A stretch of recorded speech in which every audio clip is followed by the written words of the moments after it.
Bonjour à tous, j'espère que vous allez tous bien aujourd'hui.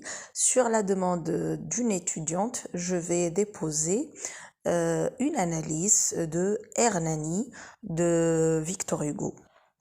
Donc, on commence par la présentation. Hernani est un drame en 5 actes et en vers de l'écrivain Victor Hugo et qui est représenté pour la première fois en 1830 à Paris à la Comédie Française.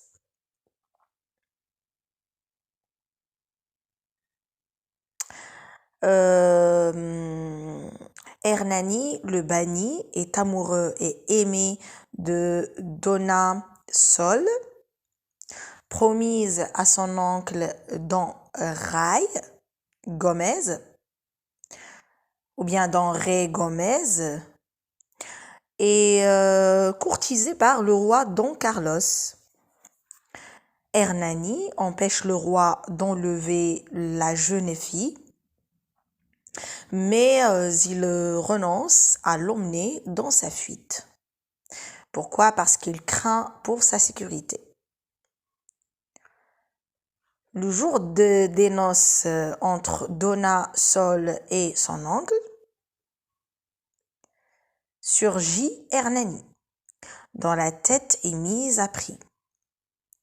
Le roi survient, mais Don Ray refuse de livrer son hôte, et le roi enlève Donna Sol à sa place.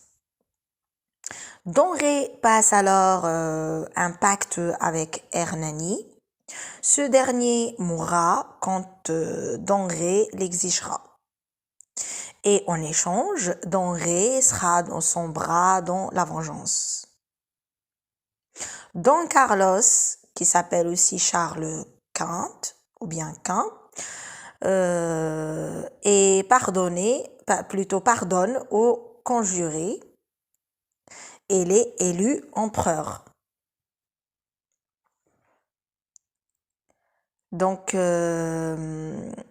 il restitue ses titres de noblesse à Hernani et lui laisse Donna Sol. Le soir des noces, Don Ray, jaloux, exige de Hernani qu'il respecte son pacte et donne sa vie. Mais Donna Sol boit le poison la première. C'est elle qui a bu la première le poison. Après la mort des deux amants, Don Ray, désespéré, se suicide. Passons à la composition de la scène 1, acte 1, de Hernani de Victor Hugo. Donc, la scène 1 de l'acte 1 se compose de 3 parties. La première partie du vers 1 a elle l'introduit, didascalie initiale qui nous donne des indices spatio-temporels, quiproquo comique, coup de théâtre pour la duègne. Le spectateur, à la différence du lecteur, ne sait pas, lui non plus, qui est cet inconnu. Accent mis sur le mystère qui entoure un rendez-vous. La deuxième partie de Quoi, Seigneur Hernani, ce n'est pas vous. Ça commence de Quoi, Seigneur Hernani, ce n'est pas vous.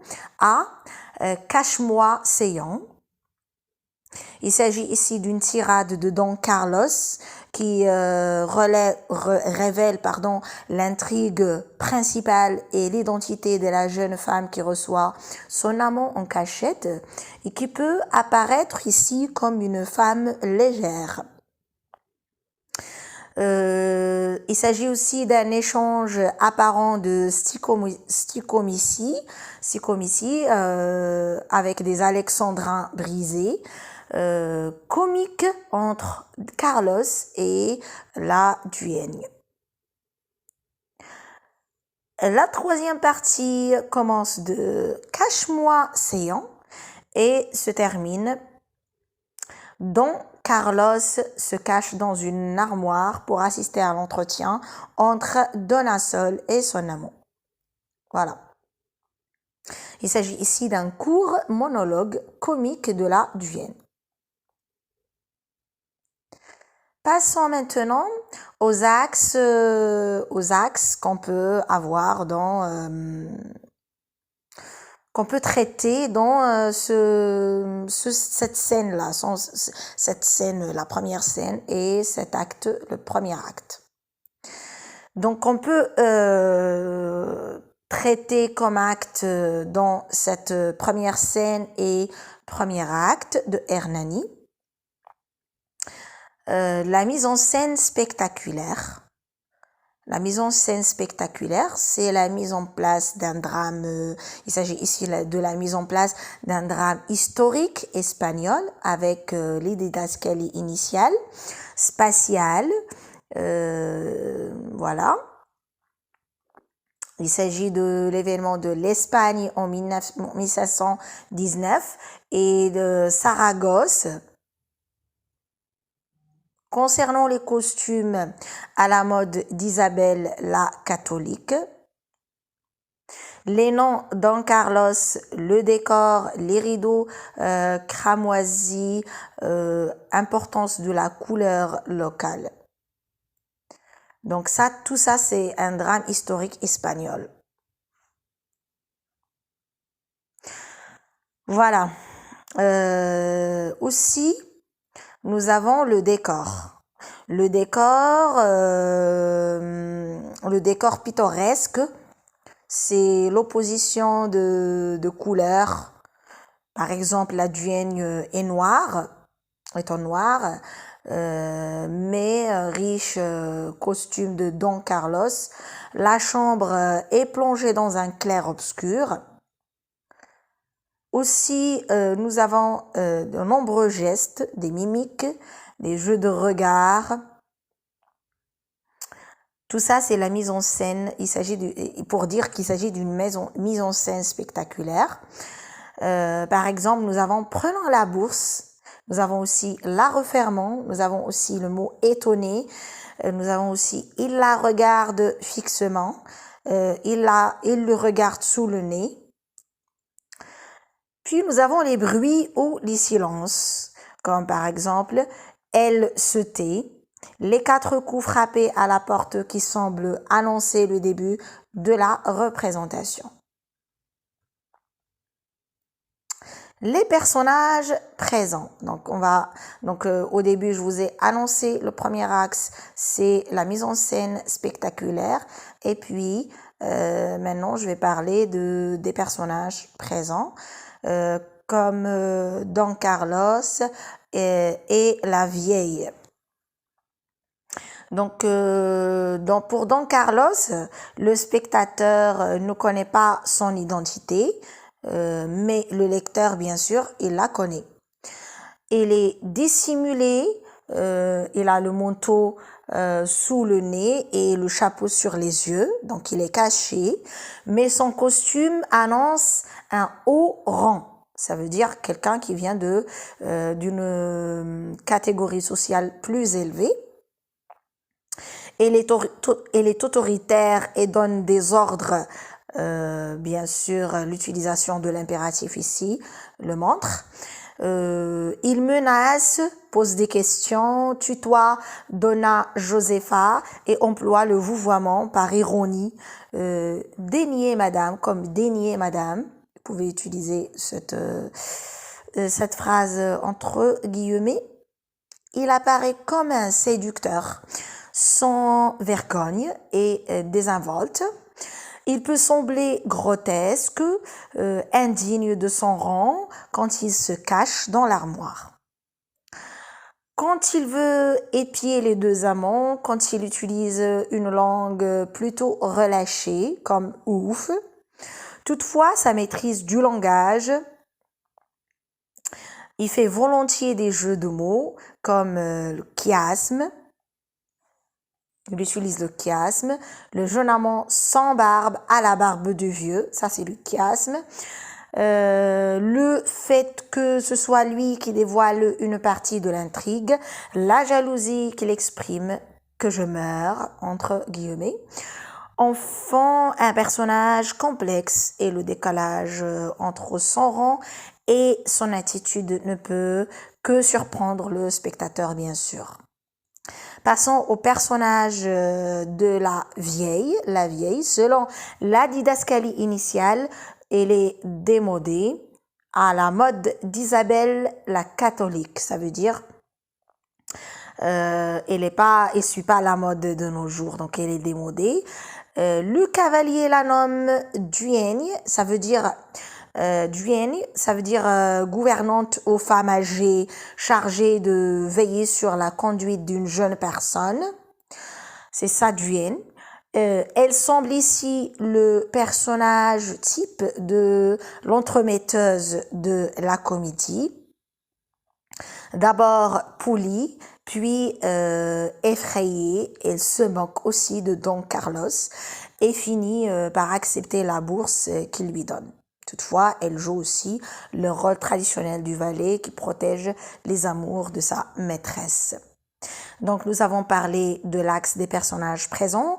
Nous allons maintenant passer aux personnages absents. Les personnages absents sont Dona Sol, son oncle et le mystérieux amant reçu en cachette. Ce sont des personnages absents dans cette première scène, premier acte. Dona Sol, c'est Don Carlos qui la présente. Elle est présentée par Don Carlos. Elle semble tromper son vieux fiancé et oncle avec un jeune homme. La façon dont Don Carlos en parle et la situation qu'il évoque font le portrait d'une femme légère et fourbe qui fait penser à un personnage de vaudeville.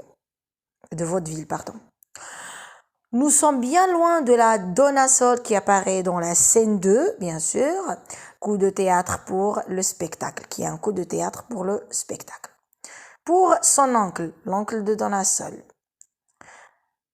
c'est un vieux duc, comme l'a décrit Victor Hugo dans le drame. C'est un grand d'Espagne. C'est aussi Don Carlos qui le présente en insistant sur son âge avec la répétition de l'adjectif vieux duc, en employant un oxymore ironique, vieux futur. Donc ici, il s'agit de l'oxymore. Ainsi, il nous dépeint le vieux barbon de la commedia dell'arte, trompé par celle qu'il aime. Le mystérieux amant reçu en cachette.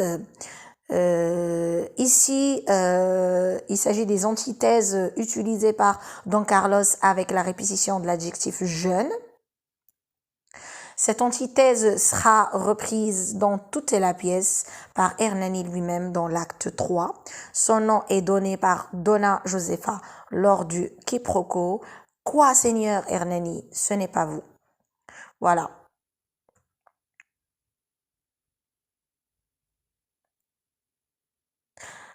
L'écriture de cet acte, de ce premier acte et cette première scène. Il s'agit ici d'une écriture novatrice et audacieuse. Le titre donné à l'acte. Le titre ne renseigne pas sur l'identité du personnage. On ne sait pas de quel roi il s'agit. Le personnage éponyme est seulement mentionné une fois par son nom et encore par la duègne. Le titre, le roi, met en avant la puissance et la grandeur d'un personnage. Or, l'attitude de Don Carlos n'est pas digne de celle d'un roi et son comportement est plutôt grotesque. Nombreux rejets et enjambements, des trimètres, 3 fois 4, qui est cet homme. Jésus, mon Dieu, c'est si j'appelais, etc., entre guillemets. Césure plus mobile et coupe irrégulière. Et si je parle de l'écriture de la forme d'écriture de la scène. Didascalie qui s'insère dans l'alexandrin, ponctuation très expressive, beaucoup de points d'exclamation, mélange de niveaux de langue et jeu d'antithèse, comme je vous ai expliqué. Voilà tout. Donc, vous pouvez choisir, ça c'est un commentaire composé, mais avec juste des axes, avec l'analyse de 3 axes, la mise en scène spectaculaire, les personnages présents, les personnages absents et l'écriture. Plutôt 4 axes ici, et l'écriture novatrice et audacieuse. Voilà, et vous pouvez choisir une introduction. Par exemple, vous pouvez dire que pour l'introduction, vous pouvez dire Hernani, œuvre emblématique du drame romantique initié par Victor Hugo, qui en expose les caractéristiques dont la préface de Cromwell a été représentée pour la première fois à la Comédie Française le 25 février 1830. Etc.